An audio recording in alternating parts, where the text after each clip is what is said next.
అండి, నేను అరుణానందగిరి ఈరోజు మీకు ఒక రిటర్న్ గిఫ్ట్ చూపిస్తా.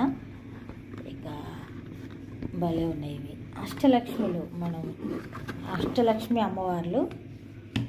తర్వాత ఇక్కడ ఈ కార్డ్స్ ఇచ్చిండ్రు. ఇవి అంటే ఒక్కొక్క అమ్మవారిని ఇట్లా పెట్టుకోవడానికి.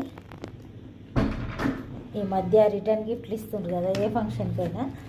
వీళ్ళైతే భలే ఆలోచించి ఇచ్చిండ్రు, మంచిగా అనిపించింది, అందుకే మీకు చూపిస్తున్నా. దేనికి సెట్ అవుతుందో చూసి పెట్టుకోవాలి. ఇట్లా పెట్టుకోవాలి అన్నీ. ఇట్లా ఒక్కొక్క కబోర్డ్లో ఒకటి ఇట్లా ఫిక్స్ అయిందంటే దానికి అన్నట్టు అట్లా ఫిక్స్ చేసి మనం. ఇది నేను మొన్న పూజ చేసేటప్పుడు పెట్టినా, కానీ నాకు మార్నింగ్ టైంలో పూజ చేస్తాం కాబట్టి అంత చూపించే వీలు కాలేదు, అందుకని మళ్ళీ మీకు చూపిస్తున్నా. అయితే వేరే వాళ్ళు షూట్ చేస్తే మనం చూపిస్తే ఈజీగా ఉంటాయి, కానీ ఇక ఇప్పుడు నా దగ్గర వాళ్ళు లేరు కాబట్టి నేను ఇట్లా చూపిస్తున్నా. పెడతా, ఇట్లా అన్నీ పెట్టుకోవాలి. పెట్టిన తర్వాత చూపిస్తా. ఇట్లా పెట్టాలి. చూడండి, ఇట్లా లక్ష్మీదేవి అమ్మవార్ల ఫోటోలన్నీ ఇట్లా ఉన్నాయి. అయితే ఇవన్నీ ఒక్కొక్క లక్ష్మీదేవి అమ్మవారిని. ఆదిలక్ష్మి, ధనలక్ష్మి, ధాన్యలక్ష్మి, మనకు అష్టలక్ష్మి స్తోత్రం వస్తాయి కదా. మనకు అష్టలక్ష్మి స్తోత్రంలో ఎట్లా 8 మంది అమ్మవార్లను పాట వస్తుందో అట్లా పెట్టుకోవడానికి. ఇక్కడైతే ఇది మధ్యలో పెట్టుకొని, ఇక్కడ చూడండి, ఇది మధ్యలో పెట్టుకొని ఇక్కడ మరి ఇక్కడేమో మనం అమ్మవారికి మన దగ్గర ఇంకేదైనా స్పెషల్ వెండిది మూర్తి ఉంటుంది కదా, అది పెట్టుకోవాలి. పెట్టుకున్న తర్వాత ఇక్కడ ఇవి 108 పుష్పాలు పెట్టుకోవడానికి ఇక్కడ హోల్స్ కూడా ఇచ్చిండ్రు.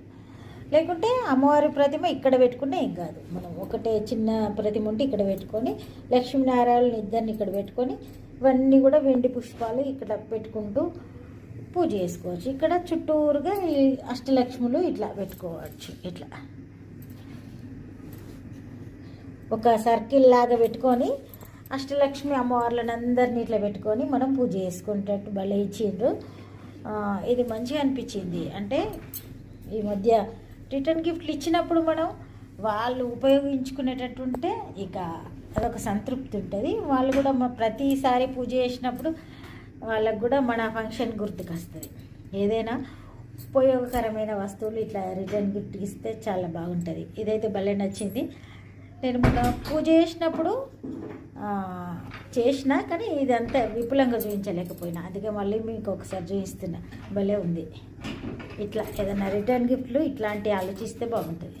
పూజ అయిపోయిన తర్వాత ఇవన్నీ కూడా ఇట్లా ఓపెన్ చేసి మళ్ళీ తీసి ఇవన్నీ ఒక బాక్స్లో పెట్టి కూడా దాచుకోవచ్చు. అంటే ఈ రకంగా కూడా ఇది ఈజీ ఉంది. ఇట్లా పెట్టుకొని మళ్ళీ